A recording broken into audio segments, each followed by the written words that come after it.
Welcome to the Authors Podcast with Lisa Newton. Writing a book is a dream for many people, and in today's society, it has become easier and more important than ever.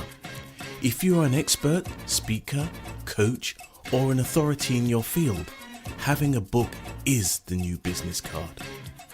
It can increase your credibility, enhance your status, and make you the go-to person in your field, opening doors and bringing a flood of opportunities straight to you. You can increase your fees and start choosing the clients you really want to work with. The Authors Podcast show with Lisa Newton is designed to inspire, educate and inform you, both entrepreneur and individual, on how to write a book, as well as writer's tips and strategies on how to actually get that book written. On today's show, you learn more about how to write a book, including writing ideas, marketing, and how to succeed in getting a book written. Here we go with the Authors Podcast, and here is your host, Lisa Newton.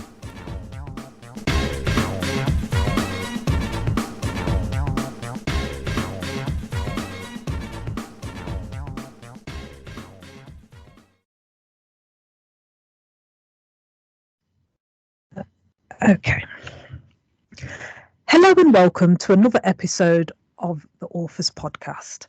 Today my guest is Keya, who's written 4 books and co-authored 3 more.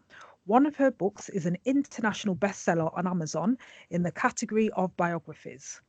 Currently, she's working on her teaching memoir, which will be available for sale in 2020.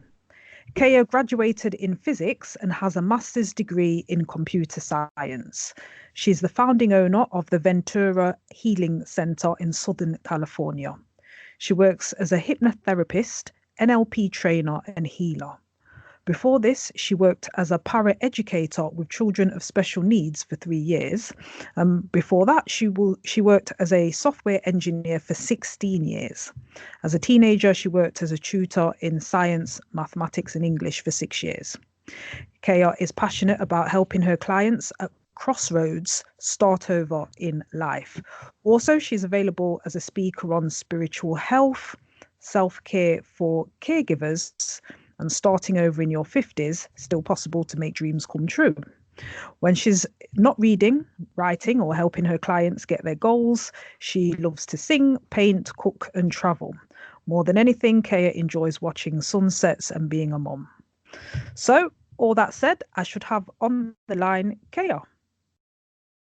Hello. Hi, Keya. So thank you very much for being a guest on the show. Thank you so much for having me on the show. I am obliged and grateful and excited. I have not had anyone in your discipline, in your field so far, so it's a good learning for me. So do tell me how you got into being a hypnotherapist, considering that your master's degree was in computer science, which it's quite a very different discipline. Yes, that is why I'm so passionate about helping people start over. Because, Lisa, life happens, right? Yes. Life does happen. We don't quit. You go on. And that which did not kill you made you only stronger. Absolutely. So I have been through a loss of jobs, a divorce, bankruptcy, children leaving home because they had to, they grew up, and stuff, and death of a dog, your mother dying, stuff just keeps happening. And I just wear it as a chip on my shoulder and continue redefining myself. And I have been called by many as super intelligent, although I do a lot of stupid things. Oh. And one of the common things about people like me, I think, is we get bored. We get bored with whatever is surrounding us, and we want more, we want to learn. And I never loved being amused. That is, you may call it negative about me, is that I don't like to be amused. I'm like, give me more, give me more, give me more.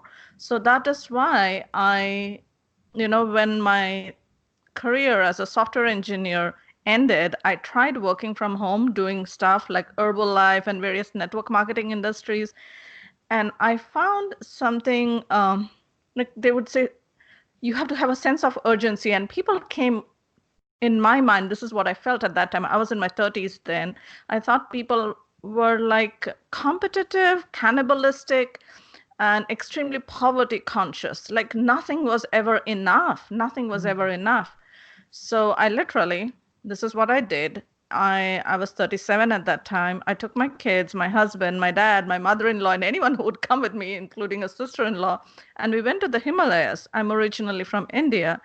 Went to the Himalayas, and they were all tired and bored. And then we came down, and I left my children with my sister. And I went and lived in my guru's ashram, which is like my spiritual teacher, his monastery, which is by the Bay of Bengal in India, Southeast India. And I lived there for 3 months and got into a course where we studied how to live your life, if you would like to call it. They actually call it the Brahmachari training. And after that, I came back and I was again applying for software jobs, but I was like, oh, I hope nobody calls me. And if somebody calls me, I hope I don't answer the phone or I'm not at home. All those things to avoid. And then I found an ad which said, you can be a hypnotist for free. And I called the number right away and I said, this is America. Nothing is free. What's the catch? And they said, well, you can come and study with us. And the free part is only the first month, but it's a full-on diploma. It's a 1 year course where you have to do 720 hours of internship and work with real life clients. And it's a nationally accredited center. So I just got on board, and for 1 year, I studied and worked with people right from day one, because I was like, you know what, how am I going to remember all this? So I was working from the day one that I got enrolled in the institute, and it's called the School of Hypnotherapy, HMI School of Hypnotherapy in Los Angeles. And then I realized that hypnosis was just a gate opener, because everybody says, oh, I want to lose weight, I want to quit smoking, I want stress control, and I want pain control or pain management. And I'm like, no, life is so much more than just losing weight and stopping smoking. So, from there on, I just went on getting more education and learning more, including yoga, astrology, emotional freedom technique, NLP, and blah, blah, blah, blah, blah, blah, blah. It doesn't matter. But I just keep studying every single year to know how to be better and help myself and help my clients.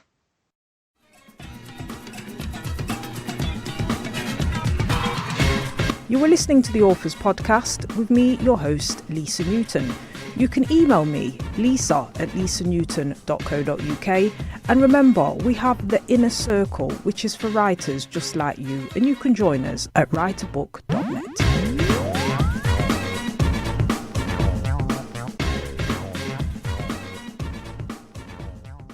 Okay, that's I think 37 is an interesting age, because I've heard that a few times, where sometimes it seems to be a snapping point for many people, where they just decide that they've got to make a change. I don't know if it's because 40 is looming, but it's a critical age for many. It's interesting. And I'll tell you why. It is because of astrology. It is your fourth cycle of Jupiter beginning.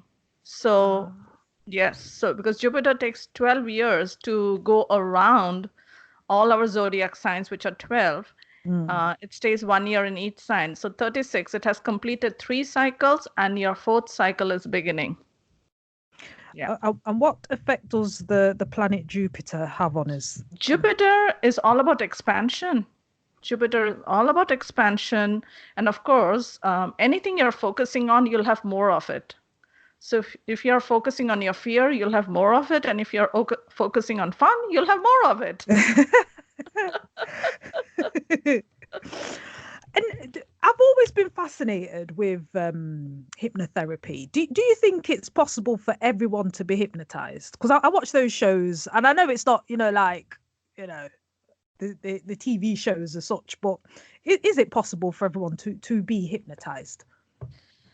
In fact, the honest truth is we are all hypnotized.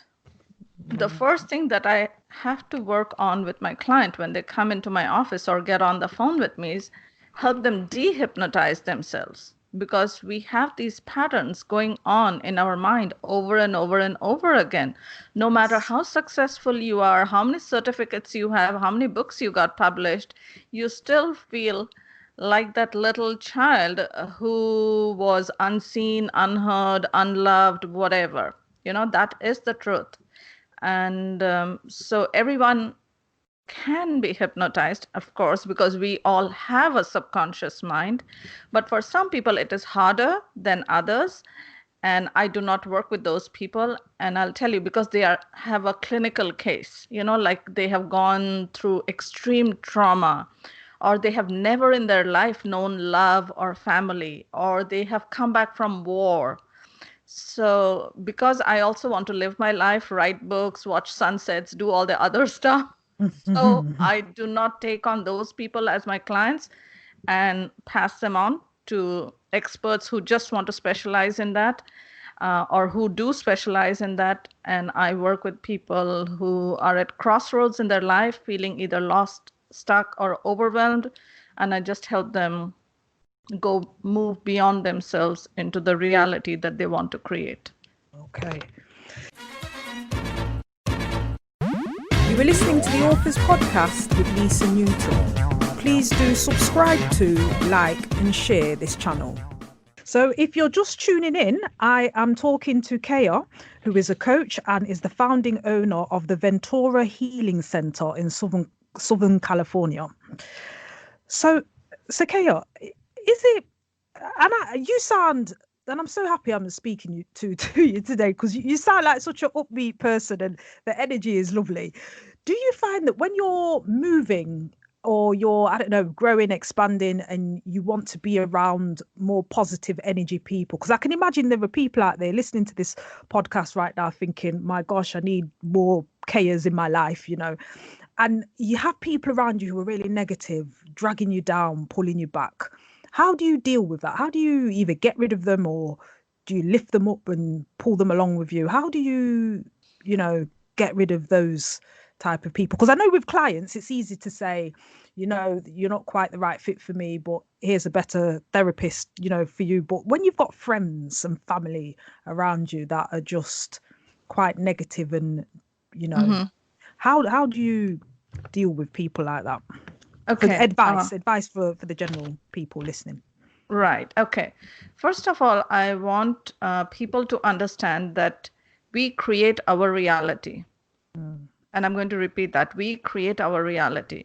When we are surrounded by negativity, we have to look within ourselves and ask ourselves, how did I manage to create that? It's the honest truth. Yes, we attract, like, for example, forget hypnosis and healing and anything. When I used to work as a software engineer, and I used to have one of those crazy days at work, and I was like, oh, I'll be so glad to go home. I come home, my husband is crazy, my kid is crazy, everybody's crazy.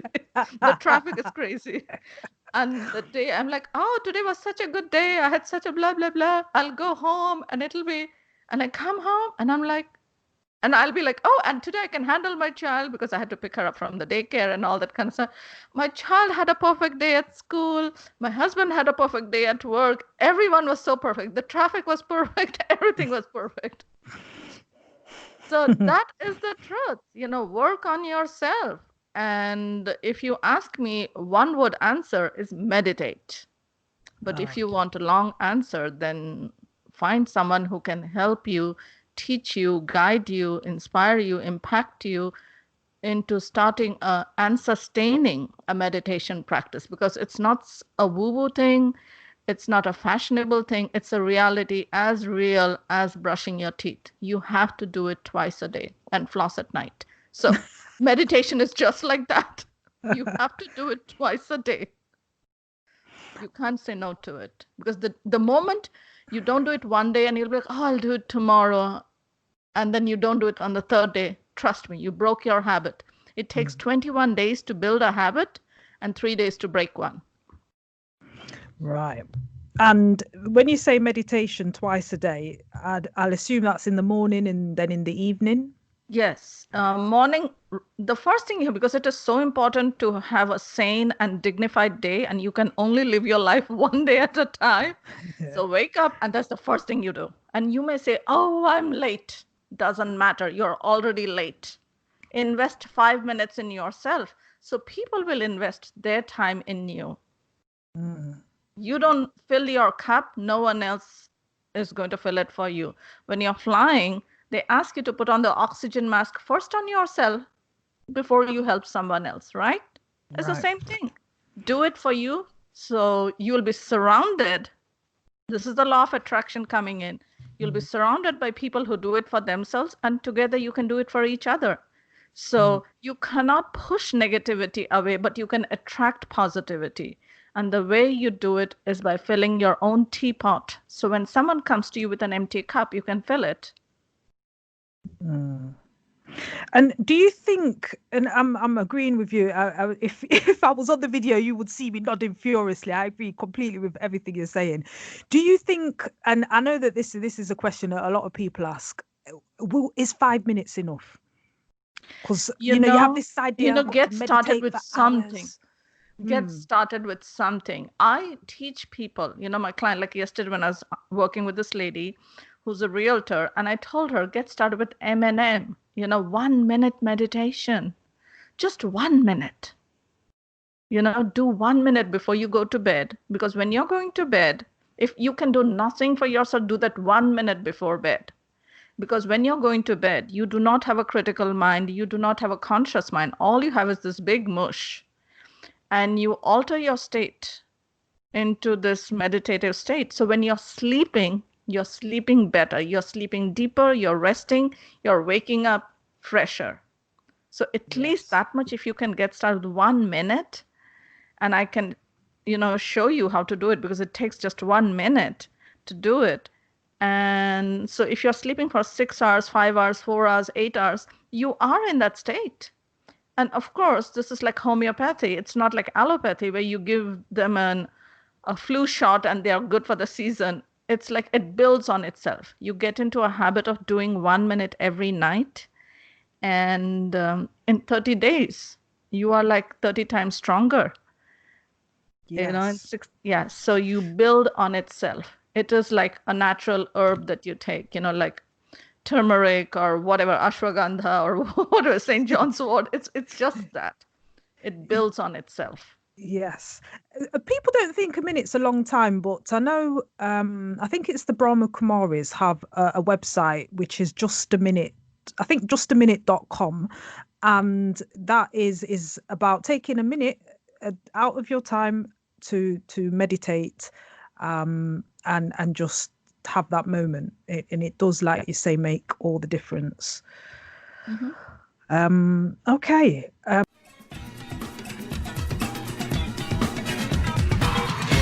You were listening to the Authors Podcast with me, your host, Lisa Newton. You can email me, lisa@lisanewton.co.uk. And remember, we have the Inner Circle, which is for writers just like you, and you can join us at writeabook.net.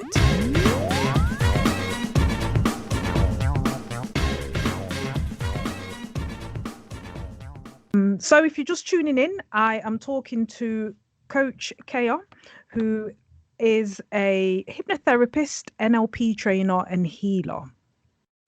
So Keya, tell me about how you wrote your first book. How did the idea come about and what steps did you take? Was it something that you'd been thinking about for a while? Did it just come to you? How did you get started? Okay. So again, I come from India, and India has too many rites and rituals. So when the child turns 6 or 7 months old, basically when the parents feel like she's supposed to have first solid food. So there is a huge program where the entire village is invited, of course. For everything, we get the entire village invited. And the child will be, eating some rice or whatever it is, some solid is going to be ceremoniously put into her mouth. And they also do something called they fill a tray with stuff, gold, silver, mud, pencil, paper, book, flowers, lipstick, food, everything. So, and they offer this tray to the child, and the child picks something, and then they say like, yay, this is what the child is going to be. So when they gave me the tray, of course, I took the entire tray, and then they pulled the tray out and they said only one thing. And it seems I picked up the pen, and this was, I was born in 66. So in 1966, it was a fountain pen. Most people don't know what a fountain pen is, but I took the fountain pen and I just twisted it and I pulled the cap out and I was waving it, like a 6-year-old waving it in the air. And they said, oh, she's going to be a writer. Ah.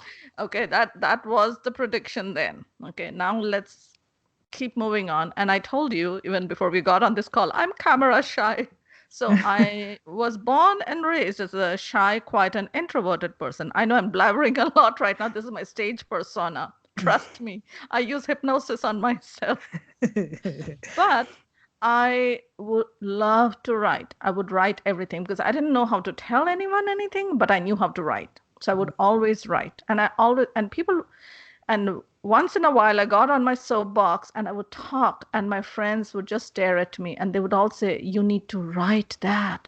That was so perfect. That was so beautiful. And I'd be like, man, I write all the time, And then once I met this lady, and this was in 2012, and she says, she looked at my feet, she did one of those foot readings, and she said, blah, blah, blah, so many things. And she said, but you will never write a book. And I'm like, what? That was a dare for me. You tell me I can do it, I will do it. So I wrote my first book, 11 Steps to Goal Getting, using the principles of hypnosis, NLP, and HUNA.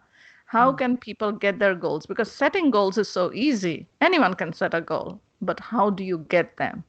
Yes. So that was the first book that I came out with, and it took me like a day to write the whole book because I'm that crazy. And I wrote it in a day, but then it took me like 3 months to edit it because I was going through one chapter. Because after I did a brain dump, I walked away from the book.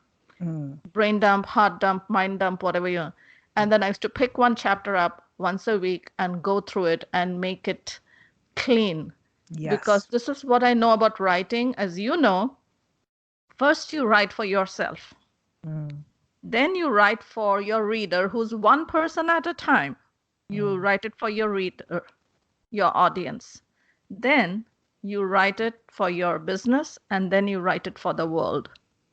Yeah. So I followed that formula. First it was me. It was cathartic process, just dump. And so that is how I got started. So my first book came out in 2014, and then I wrote, various other books. So that's really interesting because I can relate to putting all the ideas down on the page and just being able to just do that in a day and just getting it all out there on the page. But then, like you say, coming back to it, for me, it's a difficult thing to come back to something once I've done it. But I know that that's where you tidy it up and you hone it in. What I wanted to ask is what is HUNA? So I know so the book title is 11 Steps to Goal Getting Using Principles of Hypnosis, NLP, and HUNA.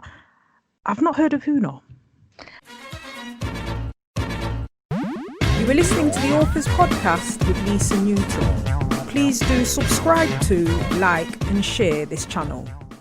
Okay, HUNA is Hawaiian shamanism. And basically it's just the way the indigenous people of Hawaii live their life. And one of the most important things for me that I always share with my clients, and I walked away with the first time I heard it, was the forgiveness meditation. People find it very hard to forgive themselves or anyone because people think forgiveness is like you do to someone else. No, you never forgive anyone else because you're not that awesome. You only forgive yourself for having judged yourself or having held on to pain from the past for so long and just slowing yourself down, hurting yourself. So that's all it is. It is the act of forgiveness. So Huna is so vast that it's like an ocean. You can dive into it and only go deeper and deeper and deeper. But what I love are two things that people can practice today onwards is the act of forgiveness, forgiving yourself for having held on to anything, because you do not want to be judged for something you did yesterday, right? So why would you do that to someone else? We only remember as we knew them in the past. We can't see them for who they are today because we don't recognize ourselves for who we are today. It's our internal script that's constantly running and telling me that I am a brown girl, I am dark-skinned, I am stupid, I'm lazy, I'm probably dumb too, because I wouldn't talk and I would stay quiet in the corner. So people just, so no matter what I have done in my life, my default is that because it is ingrained in my unconscious mind. So forgiveness allows me to step away from everything tonight before I go to bed. And I really do this practice every day and then go to sleep free. So tomorrow when I wake up, I'm like, okay, today's a new day. Yeah. And the other thing in Huna, which I learned, was the spirit of aloha. And people might have heard the word aloha. And they'll say like, oh, aloha is hello and aloha is goodbye, like namaste. No, aloha is so much more than that. It helps you learn to love. And true love is patient, is perseverant, it is connectedness, it is unconditional, it is eternal, it is absolute, all those. And I'm using words to describe aloha, but truly aloha is indescribable. So learning to love unconditionally and absolutely and eternally, that is what aloha teaches. Wow.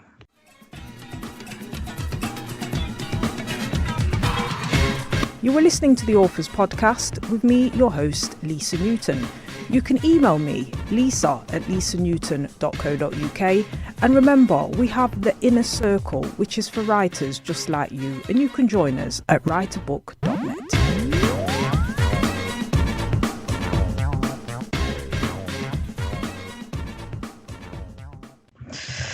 So, I am talking to Coach Keya, who is based in Southern California. She's the founding owner of Ventura Healing Center, works as a hypnotherapist, NLP trainer and healer, and I don't know if you've been described as this before, but I think a motivational speaker, because I'm feeling like I'm on fire right now. So it's great. It's good.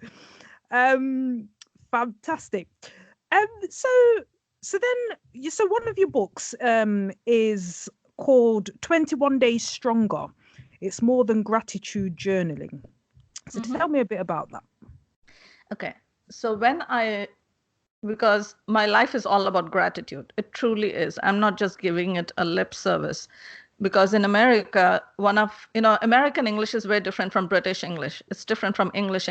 So when you come here, you hear people say stuff like, oh, you must be so proud of her. I'm so proud of you.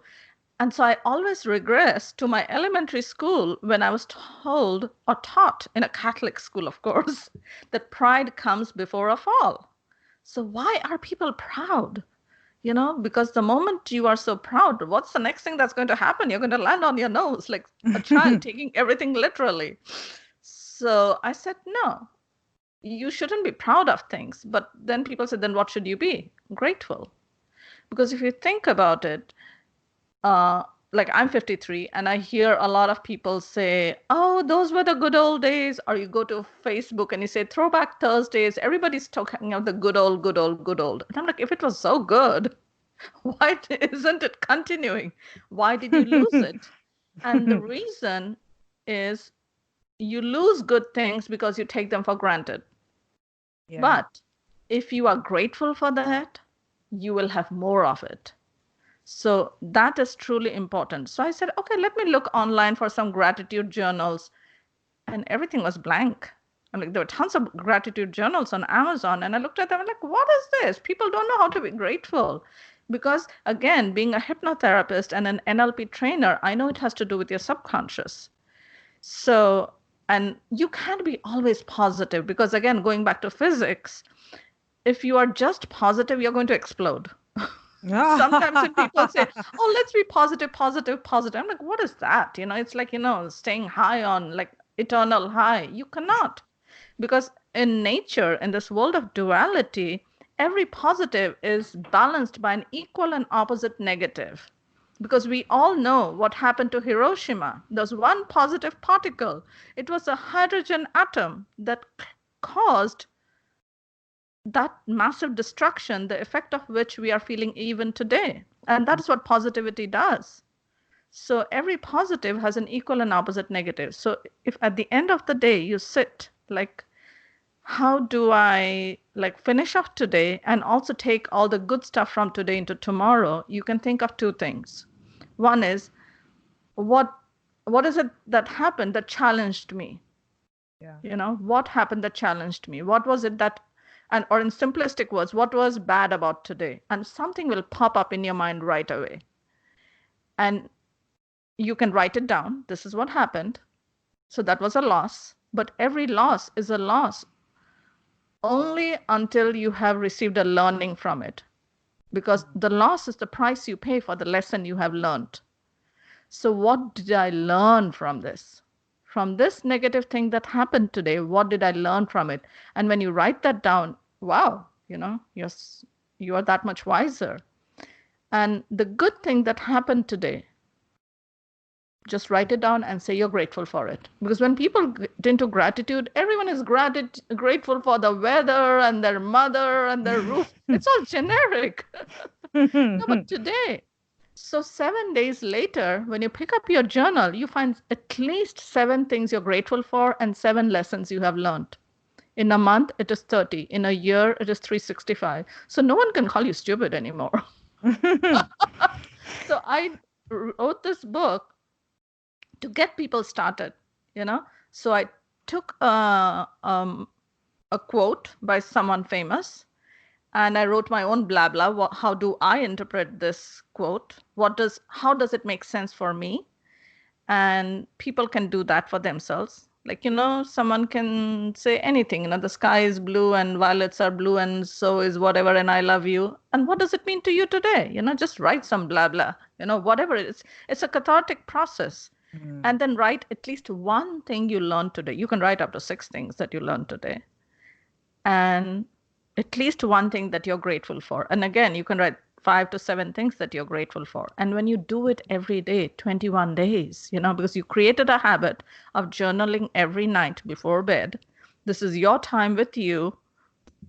And you have positive proof that these are your lessons. These are your gratitude, Yeah, and I think when you do that practice, I think it really can help change your mindset because you start to look for the positives as opposed to always dwelling on the negatives, if that's the kind of person you are, and it does become a habit.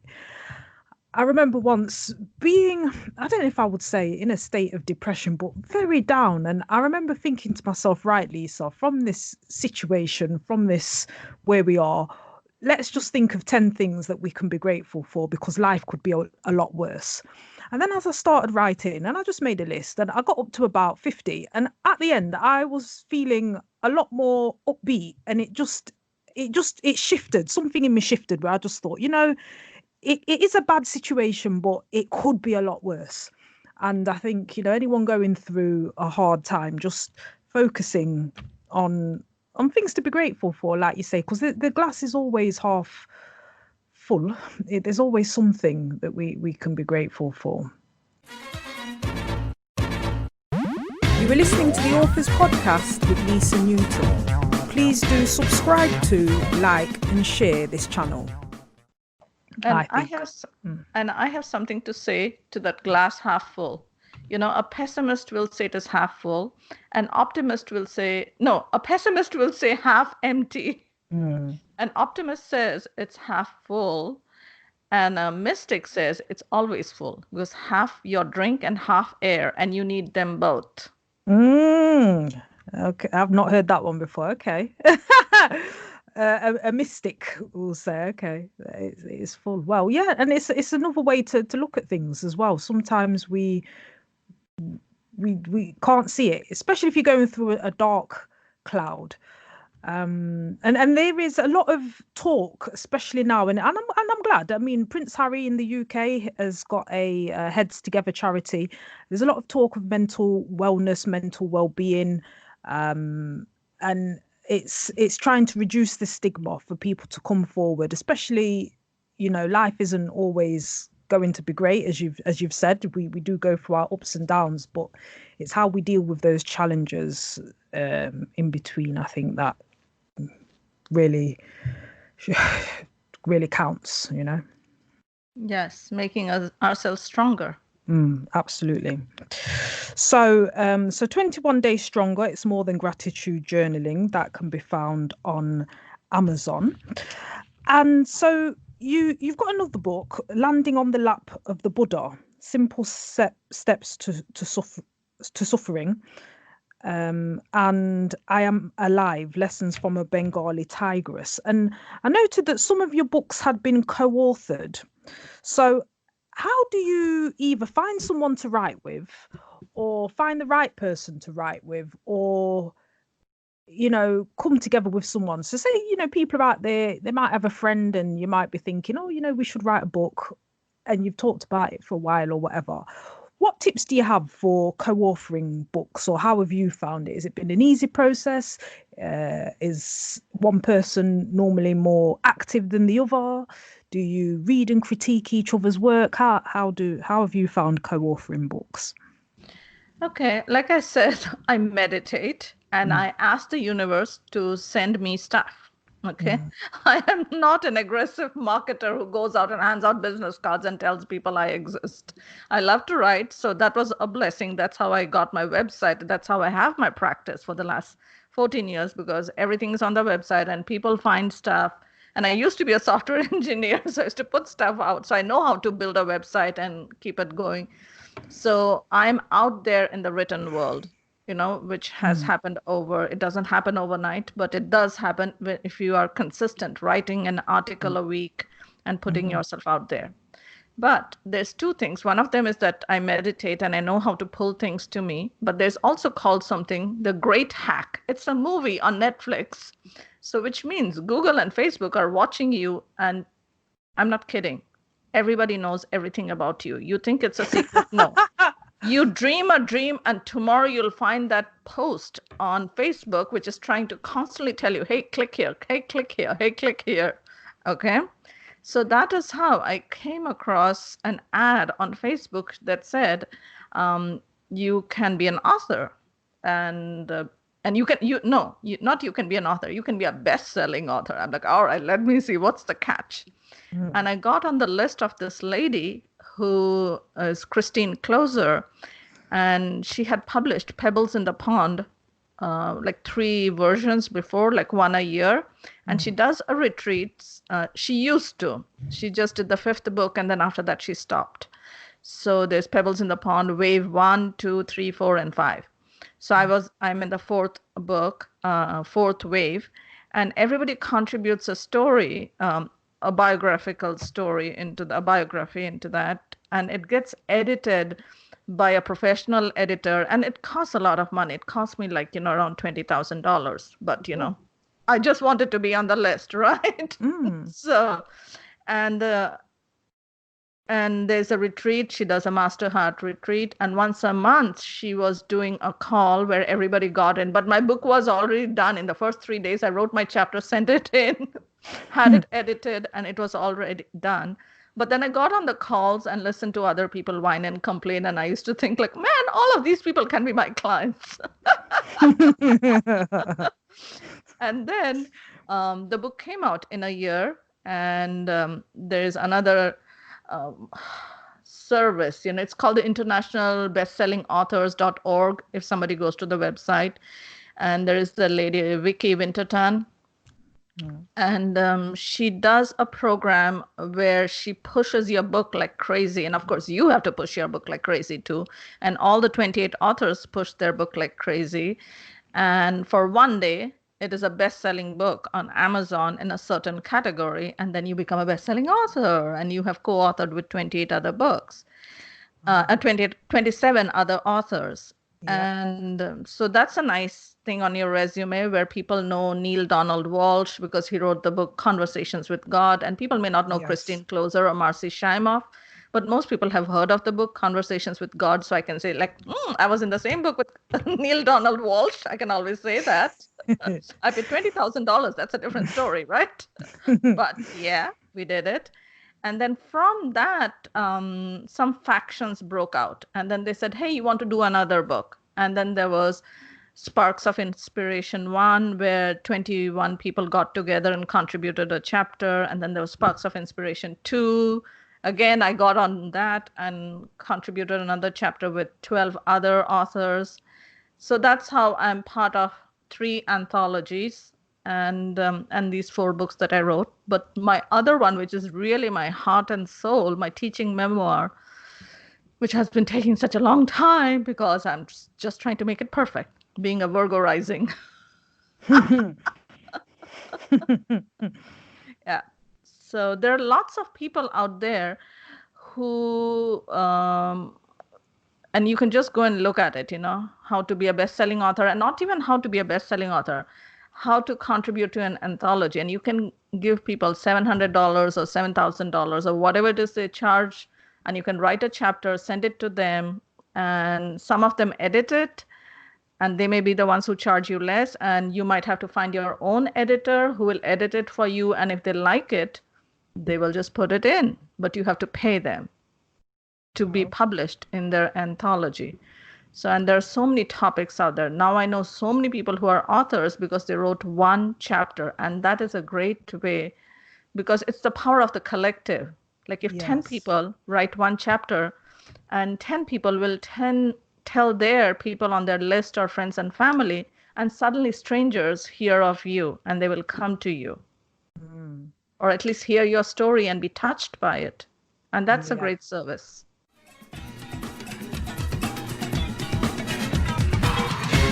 You were listening to the Authors Podcast with me, your host, Lisa Newton. You can email me, lisa@lisanewton.co.uk. And remember, we have the Inner Circle, which is for writers just like you. And you can join us at writeabook.net.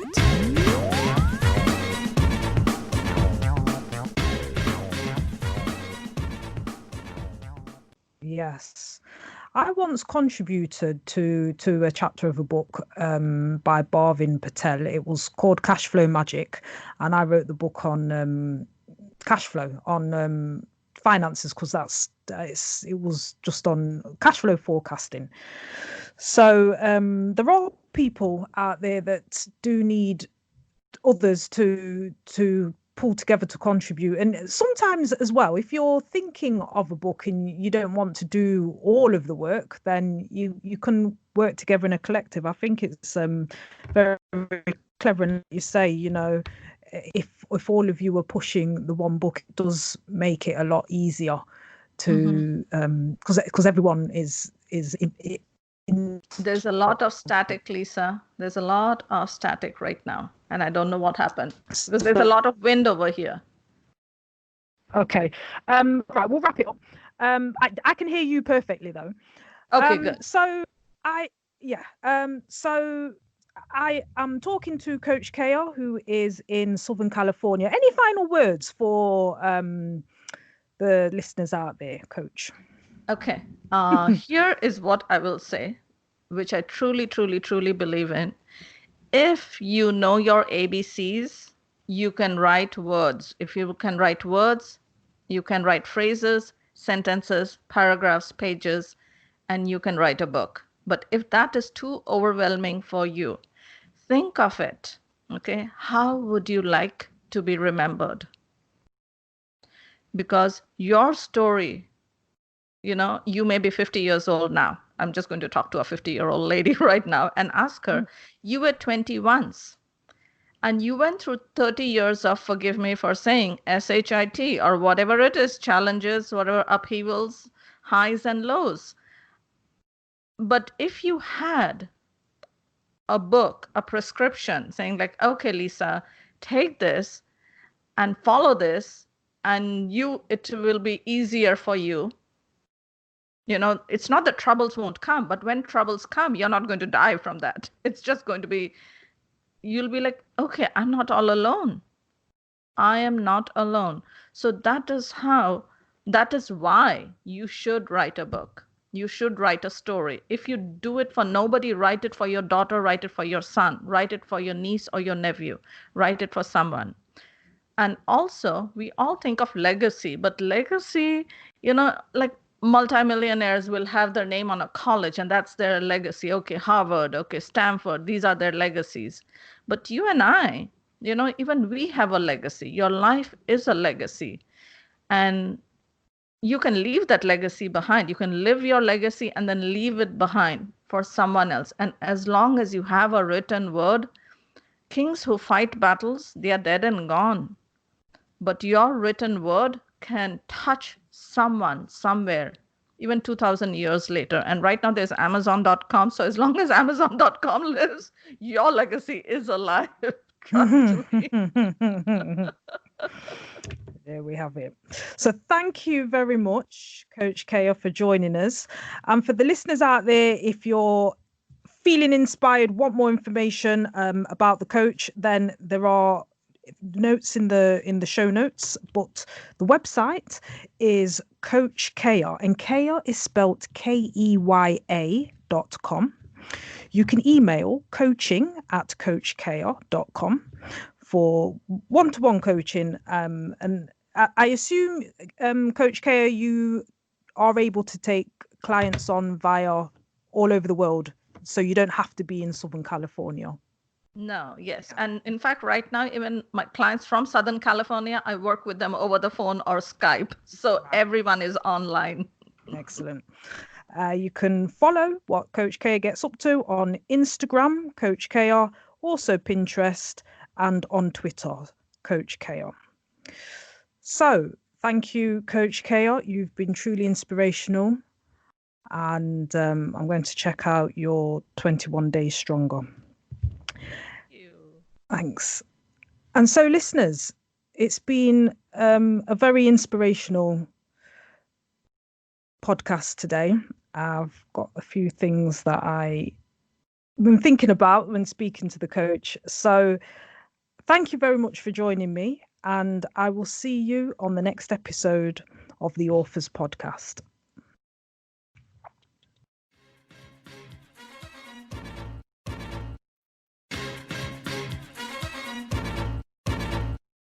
You have been listening to the Authors Podcast with Lisa Newton, sponsored by Boogles Limited. Tweet the show at Boogles_books, spelled BOOGLEZ_books. You can also contact your host via the email address lisa@lisanewton.co.uk. And if you want to join our authors community, join the inner circle at www.writeabook.net.